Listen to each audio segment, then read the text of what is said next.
Michael, வெஸ்டில double crown director question. Thank you. என்னோட வாழ்க்கையில நான் எடுக்கிற அத்தனை விஷயங்களுக்கும் எனக்கு சக்சஸ் மட்டுமே கொடுத்துட்டு இருக்கேன். என்னோட கடவுளுக்கு நான் சிரம் தாழ்ந்து நன்றி தெரிவிச்சுக்கிறேன். இந்த வாய்ப்பை எடுக்கும்போது ஹோம் மேக்கர் மார்க்கெட்டிங் பத்தின எந்த எக்ஸ்பீரியன்ஸ் எனக்கு கிடையாது. ஒரு ப்ராடக்ட் யூஸரா என்னோட ஃப்ரெண்டு கொடுத்ததுனால அந்த ப்ராடக்ட்டை வாங்கி யூஸ் பண்ணேன். ப்ராடக்ட் மட்டும் யூஸ் பண்ணா போதும், பிசினஸ்க்கெல்லாம் அலோவ் பண்ற ஃபேமிலி கிடையாது. ஏன்னா ஹஸ்பண்டே பிசினஸ்மேன், அவரே ஒரு 50 பேருக்கு சம்பளம் கொடுத்துட்டு இருந்தாரு. ஃபேமிலியில் அந்த டைம்ல எந்த கஷ்டமும் இல்லை, நல்ல ஒரு லக்ஸுரி லைஃப், மிடில் கிளாஸ் தான். ஆனாலும் வருஷத்துக்கு 2 லோக்கல் ட்ரிப்பு அந்த மாதிரி வந்து பாத்தீங்கன்னா ஏதோ ஒரு ஹாப்பியா வாழ்ந்துட்டு இருந்த ஃபேமிலி. அதனால பிசினஸ்க்கெல்லாம் வந்து அலோவ் பண்றதுக்கு அவங்களுக்கு இன்ட்ரெஸ்ட் இல்லை. அந்த மாதிரி சூழ்நிலையில தான் வாழ்க்கை ஒரே மாதிரி இருக்குமா? வாழ்க்கைன்றது மாறிட்டே இருக்கிறதா? எந்த கொடி என்ன நடக்கும்னு தெரியாது இல்லையா? அந்த மாதிரி 15 வருடங்களுக்கு முன்னாடி குழந்தைக்கு நடந்த ஒரு இன்சிடென்ட் வாழ்க்கை பெருசா புரட்டி போடப்பட்டுச்சு. வாழ்க்கையில பணம் இருந்துட்டு பணம் இல்லைன்னா அந்த சுச்சுவேஷன் எப்படி இருக்கும், நம்மளை சுத்தி இருக்கவங்களாம் எப்படி மதிப்பாங்க, என்ன மாதிரி ஒரு சூழ்நிலைகள் நம்ம லைஃப்ல இருக்கும் அப்படின்றதெல்லாம் புரிஞ்சுக்கிட்ட ஒரு தருணம். லாஸ்ட் ஆந்திரா போகும்போது கூட ப்ரொஜெக்டர் வந்து பாத்தீங்கன்னா மிஸ் பண்ணிட்டு வந்துட்டாங்க. அதனால வேற வழி இல்லாம லேப்டாப்பை போட்டு ட்ரைனிங் எடுக்கும் போது ஜஸ்ட் ஸ்லைட்ஸ் இல்லை. அப்போ நான் பர்சனலாக நிறைய விஷயங்கள் ஷேர் பண்ணிட்டு இருக்கும் போது தான் ஒரு விஷயத்த வந்து ரொம்ப ஸ்ட்ராங்காக பதிவு பண்ணேன். என்ன அப்படின்னா, இந்த வெஸ்டீஜ் வர்றதுக்கு முன்னாடி வந்து பார்த்தீங்கன்னா நான் பிஸியாக இருப்பேன்னா ஃப்ரீயாக இருப்பேன்னு கேட்டிங்கன்னா நிறைய பிஸியாக தான் இருப்பேன். எப்படி பிஸியாக இருப்பேன் அப்படின்னு கேட்டிங்கன்னா, எங்களுக்கு இந்த பார்த்தீங்கன்னா இந்த சர்ச்சில் என் ஹஸ்பண்ட் வந்து ரொம்ப இன்வால்வ்டு. அதனால வந்து இந்த ஃபாரின்ல இருந்தெல்லாம் ஃபாதர்ஸ் எல்லாம் வந்தால் எங்கள் வீட்டுக்கு தான் வந்து சாப்பிடுவாங்க. ஏன்னா பிகாஸ் வந்து நான் அவ்வளோ நல்லா சமைப்பேன். எனக்கு கல்யாணம் பண்ணி சமைக்க தெரியாது, ஆனால் நிறைய கத்துக்கிட்டதான் ரொம்ப நல்லா சமைப்பேன்றதுனால ஃபாதர்ஸ் வந்துட்டாங்கன்னா எங்க வீட்டுக்கு தான் வந்து மீன் குழம்பு செஞ்சு கொடுங்க அதில் செய்வாங்க. எல்லாரும் ஃபாதர் சாப்பிட்டு முடிச்சுட்டு என்ன சொல்லுவாங்க தெரியுமா? அதெல்லாம் சொல்லியிருந்தா பரவாயில்ல, ஃபாதர்ஸ் எதுக்கு வளையல் போட போறாங்க? உனக்கு லண்டன்ல ஒரு ரெஸ்டாரண்ட் வச்சு கொடுத்தா செம்மையா போகும் போட்டிருக்கேம்மா, இப்படி இருக்கு ஃபுட் எல்லாம். இட்டாலியில ஒரு ரெஸ்டாரண்ட் வச்சு கொடுத்தா சூப்பரா போகும், இந்தியன் ஃபுட்டே அங்கெல்லாம் கிடைக்கிறது இல்லம்மா, இந்த அளவுக்கு நல்லா இருக்கும் அப்படின்னு சொல்லிட்டு போனாங்கல்ல. ஒரு ஃபாதராச்சும் அதுக்கு இனிஷியேட்டிவ் எடுத்து வச்சு கொடுத்துருப்பாங்களா? வாய்ப்பு இல்ல. அதே மாதிரிதான் நிறைய நாட்கள் என்ன பண்ணுவேன்னா, பக்கத்துல இருக்கவங்க எல்லாம் வந்து பாத்தீங்கன்னா அங்க வீட்டுல வந்து பொண்ணு பார்க்க வர்றது, வீட்டுல ஏதாவது விசேஷம் அப்படின்னா என்ன கூப்பிடுவாங்க, விக்டோர் எனக்கு வந்து சமைச்சு கொடுன்னு. அதுல வந்து மாப்பிள்ளை வீட்டுல இருந்து பார்க்க வருவோம், மாப்பிள்ளை கிட்ட சொல்லுவாங்க விக்டோரியா தான் சமைச்சது, அவரு அப்படியே ரொம்ப நல்லா இருந்துன்னு சொல்லணும். நமக்கு அப்படியே கிரேட் ஏறிடும் தலையில. பரவாயில்லப்பா, இத்தனை பேர் நம்ம சமையல சூப்பரா இருக்குன்னு சொல்லிட்டு போயிட்டாங்க அப்படின்னு சொல்லிட்டு. வாழ்க்கை எப்படி இருந்தது அப்படின்னா, சின்ன சின்ன சந்தோஷங்கள் தான் வாழ்க்கையில. சண்டேனா வெளியில போவோம், அதுதான் பெரிய விஷயம். அப்ப சண்டே போறதா இருந்தா அதுக்கு என்ன சாரி கட்டணும், அதுக்கு என்ன கிளிப்பு போடணும், அதுக்கு என்ன செருப்பு போடணும். சர்ச்சில் பார்த்து யாராவது செம்மையா இருக்கு இந்த சாரி எங்க வாங்கின அப்படின்னு கேட்டா அவ்வளவு சந்தோஷம். அழகா இருக்கு, செம்மையா இருக்கு அப்படின்னு சொன்னா ஒரு சந்தோஷம். வாழ்க்கை பாருங்களா, ஒரு சின்ன கிணத்துக்குள்ளதான் வாழ்க்கைன்னு சொல்லுவாங்கல்ல. அப்ப நம்ம சந்தோஷங்கள் எல்லாமே ஒரு சின்ன, ஏன்னா +2 முடிச்சோடனே கல்யாணம் பண்ணி வச்சிட்டாங்க வீட்டுல, வெளி உலக அனுபவங்கள் அப்படின்றது ரொம்ப தெரியாது. ஒரு சின்ன ஒரு வாழ்க்கை தான். அந்த சின்ன கட்டத்துக்குள்ளே என்னோட வாழ்க்கை அப்படியே பயணம் பண்ணிக்கிட்டே இருந்தது. அப்ப என்ன நடந்துச்சுன்னா, குழந்தைக்கு வந்து பாத்தீங்கன்னா இன்சிடென்ட் ஆயிடுச்சு. குழந்தைய வந்து பாத்தீங்கன்னா ஹாஸ்பிட்டல்ல வச்சிருக்கோம், எல்லா காசும் செலவாயிடுச்சு. கடன் வாங்கல, கடவுள் புண்ணியத்துல எல்லாம் இருந்ததெல்லாம் கொடுத்தாச்சு, தாலி செயினை தவிர. அப்ப வந்து பாத்தீங்கன்னா பிள்ளைய கூட்டிட்டு போனோம், ஏன்னா அதுக்கு மேல செலவு பண்ண காசுல ஒரு நாளைக்கு 80,000 ரூபாய். அப்ப நான் என்ன பண்ணேன்னா ஹாஸ்பிட்டல் எழுதி கொடுத்து கூட்டு வரேன். இனிமே என் குழந்தைக்கு என்ன ஆனாலும் நாங்க தான் பொறுப்பு அப்படின்னு. எவ்வளவு 30 லட்சம் ரூபாய் ஹாஸ்பிட்டல்ல செலவு பண்ணிட்டு, இனிமே என் குழந்தைக்கு என்ன ஆனாலும் நாங்க தான் பொறுப்புன்னு எழுதி கொடுத்துட்டு வரோம். ஏன்னா அதுக்கு மேல செலவு பண்ண என்கிட்ட பணம் இல்ல. ஹாஸ்பிட்டல்ல இருந்து ஆம்புலன்ஸ் கூட வச்சு எடுத்துட்டு வரல, என் பையனை கூட்டு வரல. ஒரு சின்னதா மாருதி வேன்ல தான் என் பையனை வந்து பாத்தீங்கன்னா ஃப்ரெண்டு கிட்ட கேட்டு படுக்க வச்சு கூட்டு வந்து என் வீட்டை ஐசியூவா மாத்திருந்தேன். 2 மாதங்கள் நான் கிளவுஸ் போட்டுவேன். உங்களுக்கு எல்லாம் சானிடைசர்னா கோவிட் வந்ததுக்கு அப்புறம் தானே தெரியும். எனக்கெல்லாம் சானிடைசர் வந்து பாத்தீங்கன்னா 15 வருஷத்துக்கு முன்னாடியே தெரியும். ஏன்னா என் பிள்ளைக்காக வெளியிலேயே வச்சிருப்பேன். சானிடைசர்ல கையை இது பண்ணிட்டு தான் போய் அவனை தொடரணும், கிளவுஸ் போட்டுருக்கணும். அப்படி 2 மாசம் எங்க வீட்டை ஐசியூவா மாத்தி, என் குழந்தை அந்த வீட்டுல இருக்கான்னு கூட யாரும் தெரியாது, ஹாஸ்பிட்டல் இருக்கான்னு தெரியும். ஏன்னா வந்தா இன்ஃபெக்ஷன் ஆயிடும், அவனுக்கு அந்த மாதிரி ஒரு இன்ஃபெக்ஷன் இருக்குது. அப்ப அந்த மாதிரி ஒரு சூழ்நிலை வீட்டுல இருக்கும்போது ஒரு விஷயம் புரிஞ்சுது, நான் எதுக்கெல்லாம் பிஸியா இருந்திருக்கேன். யாரோ ஒரு சின்ன சின்ன பாராட்டுக்காக பிஸியா இருந்திருக்கேன் இல்லையா? அன்னைக்கு நான் முடிவெடுத்தேன், இனிமே நான் பிஸியா தான் இருப்பேன், ஆனா எதுக்காக பிஸியா இருப்பேன் அப்படின்னு சொல்லிட்டு. அப்ப எனக்கு இனிமே போன் பண்ணிமா வீட்டுல இந்த மாதிரி விசேஷம் நான் ரொம்ப பிஸியா இருக்கேன்க்கா, சும்மாவே இருந்தாலும் பிஸியா இருக்க சொல்ல பழகினேன் நான். ஏன்னா இவங்க எல்லாம் எனக்கு வந்து ஹெல்ப் பண்ணிருப்பாங்களா அப்படின்னு கேட்டா வாய்ப்பு இல்லை. அது அவங்களோட தவறா? அவங்களுக்கு அவங்களோட வேலை இருக்குல்ல வீட்டுல. அப்ப வேலை வெட்டி இல்லாம அடுத்தவங்களுக்கு போய் சும்மா எங்க யாரோ ஒருத்தர் கஷ்டப்படுறா உதவி பண்ணா புண்ணியம், புரியுதுங்களா? நமக்கு ஏதோ ஒரு பாராட்டு கிடைக்கும் நம்ம போய் செய்வோம் பாத்தீங்களா, அதுக்கு பேர் என்ன? அதெல்லாம் வாழ்க்கையில புரிந்த தருணங்கள். அது அந்த புரிந்த தருணங்களுக்கு அப்புறம் என்னோட வாழ்க்கையை நான் கொடுக்குற ஒரு நிமிடமா இருந்தாலும் அது எனக்காக, என் வாழ்க்கைக்காக நானே வாழவே இல்லை. ஒரு சின்ன வாழ்க்கையை தான் நான் வாழ்ந்திருக்கேன் அப்படின்னு முடிவு எடுத்து வெஸ்டீஜ ஸ்டார்ட் பண்ணி 20 ரூபாயில ஆரம்பித்த என்னோட வருமானம் மாதம் மாதம் படிப்படியா வளர்ந்து என்னோட ஹையஸ்ட் இன்கம் வெஸ்டீஜ்ல 8,39,000. அது மட்டும் இல்ல, லோக்கல்ல 2 ட்ரிப்பு கூட்டு போயிட்டு எங்க அப்பா 15 வருஷத்துல நம்ப மாட்டீங்க. எனக்கு வந்து 19 வயசுல கல்யாணம், 18 வயசு முடியும் போது கல்யாணம். இங்க இருக்கிற மெரினா பீச் எங்க அப்பா ஒரு வாட்டி கூட்டு போயிட்டு வந்ததுல நம்ப முடியுதா உங்களால? எங்க அப்பா ரொம்ப ஸ்ட்ரிக்ட், எங்கேயுமே கூட்டு ஹோட்டல்லாம் என்னன்னே கூட தெரியாது. அப்படி வளர்ந்த பொண்ணு நான். அப்ப யோசிச்சு பாருங்க மண்டாலுக்கு எப்படி இருக்கும். சின்ன சின்ன விஷயங்களுக்கு தான் ஆசைப்படும். அப்ப என் ஹஸ்பண்ட் கூட்டு போற அந்த லோக்கல் ட்ரிப் அவ்வளவு ஹாப்பியா இருக்கும், பயங்கரமா இருக்கும், சந்தோஷமா இருக்கும்.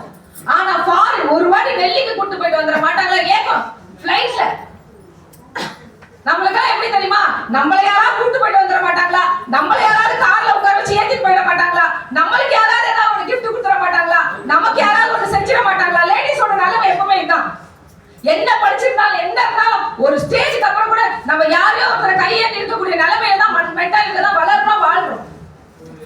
அது என்னவா மாறுச்சு அப்படின்னா, இந்த வியாபாரத்தை எடுத்து இந்த வியாபாரத்தை எடுக்கிற வரைக்கும் தான் திங்க் பண்ணோம்.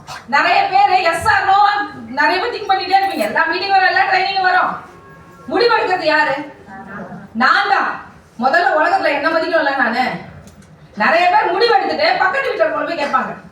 யாராவது என்ன ஒண்ணு சொல்லிட்டாங்கன்னா இதெல்லாம் எதுக்கு பண்ற, வேற ஏதாவது இதெல்லாம் எதுக்கு பண்றேன்னு கேட்கறவங்க வேற ஏதாவது இருக்கான்னு கேளுங்க, ஆன்சரே கிடையாது. கரெக்டா? நமக்கு நிறைய பேர் கஷ்டம் வந்தோடனே ரொம்ப நொந்து போல. ஐயோ இவ்வளவு கஷ்டம் வந்துருச்சு, இவ்வளவு கஷ்டம் வந்துருச்சு பயங்கரமா நொந்து போல, மனசு வலிக்கும்ல. கடவுளே எனக்கே அந்த நிலைமை கொடுத்துட்டேன்னு. அப்ப ஒரு விஷயத்த மறந்துடுறோம். நமக்கு 2 குழந்தைங்க இருக்கு. ஒரு குழந்தைக்கு ரொம்ப உடம்பு சரியில்லை, ஜோரம் அடிக்குது. இன்னைக்கு எந்த குழந்தைய நல்லா பாப்பீங்க? ஏன்? கடவுளும் அப்படிதான். அக்கா சொன்னாங்கல்ல திருப்பதிக்கு போனேன்னு, கரெக்டா? நல்லா யோசிச்சு பாருங்க. திருப்பதி கடவுள் ரொம்ப ஏழையா இருக்காரா?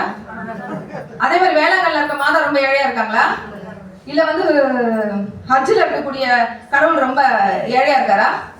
அப்ப நம்ம அப்பா பணக்காரன் தானே, கரெக்டா இல்லையாங்க? நம்மள படைச்சவன் அவன் தானே. பெத்தது யாரா வேணா இருக்கலாம், படைச்சவன் அவன் தானே. அவன் பெரிய கோடீஸ்வரனா இருக்கான். அப்போ நல்லா இருக்கும் போது விட அப்ப நம்ம நொந்து போகும்போது அவனோட பார்வை நம்ம மேல இருக்கும். நமக்கு புரிய வேண்டாம். எனக்கு அன்னைக்கு அதான் புரிஞ்சது. என் வாழ்க்கை ரொம்ப நொந்த போயிருக்கு. இந்த டைம்ல அவனை பிடிச்சுக்கிட்டோம், கையில அப்படியே பிடிச்சுக்கிட்டேன். கற்பூரக்கா சொன்ன மாதிரிதான் அவர் வேலையை செய்வாரு, மிராக்கிள். அது நம்ம பண்ண முடியுமா? முடியாது. நான் என்ன செய்யணும்? என் வேலையை செய்யணும். காலையில இருந்து சாயங்காலம் வரைக்கும் ஓடி ஓடி ஓடி முடிச்சுட்டு நைட்டு வீட்டுக்கு வந்தாலும் சொல்லிடுறத பார், என் வேலை முடிஞ்சிச்சு, நான் வேலையை முடிச்சிட்டேன், நைட் எல்லாம் நீ தூங்காத, உங்க வேலையை பண்ணு. ஏன்னா வேலை செஞ்சா அப்பா கிட்ட உரிமையா கேட்க முடியும். எதுவுமே செய்யாம யார்ட்டையும் கேட்க முடியாதுல்ல. அந்த உரிமை அப்படின்றது வந்து பாத்தீங்கன்னா அந்த இடத்துல வரும். அப்ப கஷ்டம் வந்து வருத்தப்படாதீங்க. அன்னைக்குதான் நம்ம கையை பிடிப்பான்னு அப்படி பிடிச்சதுனாலதான் இன்னைக்கு என்ன நடந்துச்சு, இந்த 4 சவுத்துக்குள்ள இருந்த வாழ்க்கை 4 பேர் பாராட்டு கூட இந்த விஷயம் என்ன ஆச்சு, பிராட் ஆச்சு. அப்ப வந்து பாத்தீங்கன்னா இது வரைக்கும் பார்த்தா 25 நாடுகள் போயிட்டு வந்தாச்சு.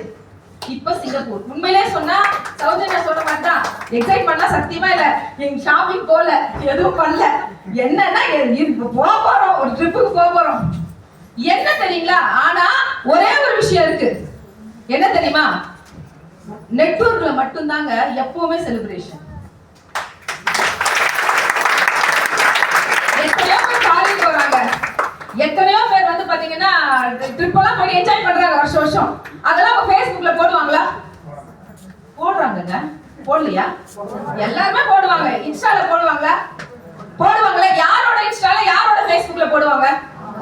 அவங்களோட இன்ஸ்டால அவங்களோட Facebookல போடுவாங்க.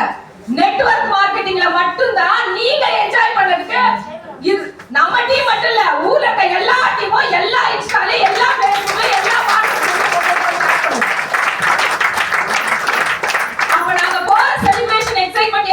இல்ல. In your success lies our success. நாங்க ராஜன் சாரோட அந்த பாட்டு ஞாபகம் இருக்கு.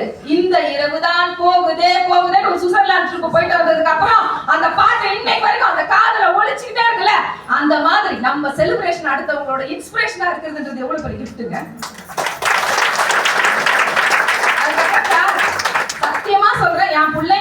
சம்பாதிச்சு எங்க கல்யாணத்துக்கு எங்க அப்பாவோட ஃப்ரெண்டு கார் கொடுத்துட்டாரு.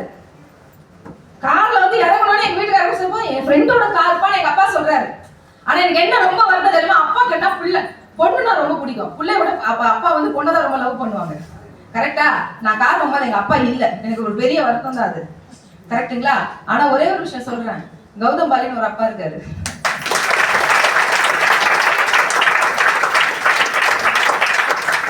முதல்ல வாங்கின கார் நிசான் சன்னி, ரெண்டாவது வாங்கின கார் பாத்தீங்கன்னா இந்த உலகத்தின் மிகப்பெரிய கோடீஸ்வரர்கள் பயணம் பண்ணக்கூடிய என் பையனுக்கு ஆக்சிடென்ட் ஆகும் போது எல்லாரும் சொன்னாங்கல்ல, ஐயோ உங்க லைஃப் முடிஞ்சு போச்சுடா, என்ன பாவம் பண்ணீங்களோ தெரியல, இந்த மாதிரி உங்க லைஃப் ஆகி போச்சான்னு வந்து புலம்புனவங்க, நல்லதா புலம்புனவங்களோ நாசமா போயிட்டாங்களே பரவாயில்லன்னு புலம்புனவங்களோ 1000 பேர்.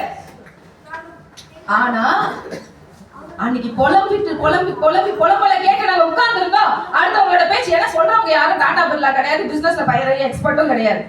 அப்ப இத்தனை பேர் பேச்சு கேட்கல, நான் முடிவு எடுத்தேன், இன்வெஸ்ட்மெண்டே இல்ல சரி அப்படின்னு. இந்த முடிவு என்ன ஆயிடுச்சுன்னா, இன்னைக்கு உலகத்தின் மிகப்பெரிய கோடீஸ்வரர்கள் நிறைய பேர் தொட்டு பார்க்கக்கூடிய காரணம் இன்னைக்கு பசங்க சாதாரணமா போகுது.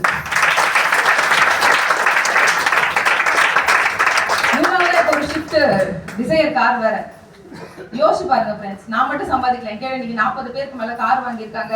மாதம் 1 லட்சம் 2 லட்சம் 3 லட்சம் 3 லட்சம் சம்பாதிக்கிறவங்க எத்தனையோ நபர்கள் இருக்காங்க.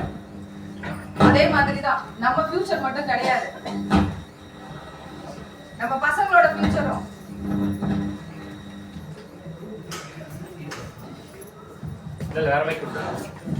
நம்ம ஃபியூச்சர் மட்டும் கிடையாதுங்க, நம்ம பசங்களோட ஃபியூச்சர் இதுல இருக்கா இல்லையா? உண்மையிலே நீங்க பசங்க கிட்ட நான் என்ன தெரியுமா சொல்றேன், 2 விஷயம். ஒண்ணு, வேலைக்கு போறதுக்காக படிக்காதீங்கன்னு சொன்னேன், வேலைக்கு பசங்க போல. என்ன நினைக்கிறீங்களோ படிங்க, என்ன நினைக்கிறீங்களோ செய்யுங்க. ஏன்னா எல்லாம் தாண்டி வந்தா என்னோட இங்க பசங்களுக்கு தானே வெஸ்டீஸ்ல மட்டும் தான் நமக்கு அப்புறம் நம்ம பிள்ளைங்களுக்கு எந்த கேள்வியும் கேட்காம அப்படியே இங்க டிரான்ஸ்ஃபர் பண்ண போறாங்க. ரெண்டாவது விஷயம், என் ஹஸ்பண்ட் நானும் ரொம்ப பெருசா சந்தோஷப்படுறது எதுக்காக தெரியுமா, இன்னைக்கு எல்லாருக்குமே ஒரு பயம் இருக்கு, நம்மளோட ஃபியூச்சர் என்ன, நம்ம கடைசி காலம் என்ன அப்படின்னு. அப்படி ஒரு விஷயம் இங்க இல்லவே இல்லைங்க. அதனாலதான் நான் சொல்றேன், பென்ஷன் பிளான் போறதுக்கு இன்னையில காசு இருக்கு அவங்க கிட்ட. என்னன்னோ சொல்றாங்களே, இத போட்டா இவ்வளவு வரும், இத்தனை கோடி அவ்வளவு போட்டா அவ்வளவு வரும், ஒண்ணுமே இல்லைங்க. வெஸ்டீஸ்ல கரெக்டான உழைப்பை போடுங்க. இன்னைக்கு கரெக்டான ட்ரெண்ட் இது.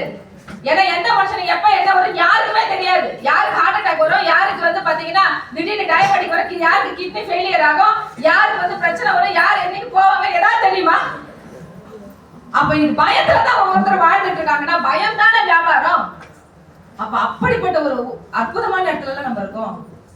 அப்ப கையில கிடைச்சிருக்கிற பொக்கிஷம் 10 ப்ராடக்ட்டோட நாலேஜ் எடுத்துட்டு பாக்குறவங்க கிட்ட எல்லாம் ஒரு ப்ராடக்ட்ட பத்தி பேசினாலே லட்சம் ரூபாய் சம்பாதிக்கலாங்க. ஒரே ஒரு ப்ராடக்ட், நிறைய கம்பெனி ஒரு ப்ராடக்ட் வச்சு பிசினஸ் பண்ணிட்டு நம்ம இத்தனை ப்ராடக்ட் வச்சிருக்கோம், ஒவ்வொன்றும் பொக்கிஷம். சும்மா நீங்க உட்கார்ந்து ஒரு கணக்கு போட்டேன், வெறும் ஸ்பைரலினாவை வந்து பாத்தீங்கன்னா மார்க்கெட்ல வந்து ஒரு 20 பேருக்கு சொல்லி போனா நான் 2 லட்சம் ரூபாய் வரைக்கும் சம்பாதிக்கலாம் மாதம். ஒரு டீ பாக்கெட்ல இருந்து மாதம் 1.5 லட்சம் ரூபாய் சம்பாதிக்கலாம், ஒரு சோப்புல இருந்து மாதம் 1 லட்சம் ரூபாய் சம்பாதிக்கலாம், ஒரே ஒரு ப்ராடக்ட்ட கையில எடுத்தா கூட. அப்ப நம்ம வாழ்க்கையும் அப்படிதானே, நமக்கு அப்புறம் அடுத்தவங்க கிட்ட, அது பிள்ளையா இருந்தாலும் யாரா இருந்தாலும் சரிங்க, நம்மளோட பணம் கடைசி வரைக்கும் நமக்கு இருக்கணும். எங்க அம்மா கடைசி வரைக்கும் அப்படிதான் வாழ்ந்தாங்க. ஆனா அவங்க வாழ்ந்து அவ்வளவு கஷ்டப்பட்டு, புரியுதுங்களா? ஆனா இன்னைக்கு வெஸ்டீஸ் மூலமா இவ்வளவு அற்புதமான வாய்ப்பு கிடைச்சிருக்கு. சரியான முடிவெடுங்க. Wish you well. Thank you so much.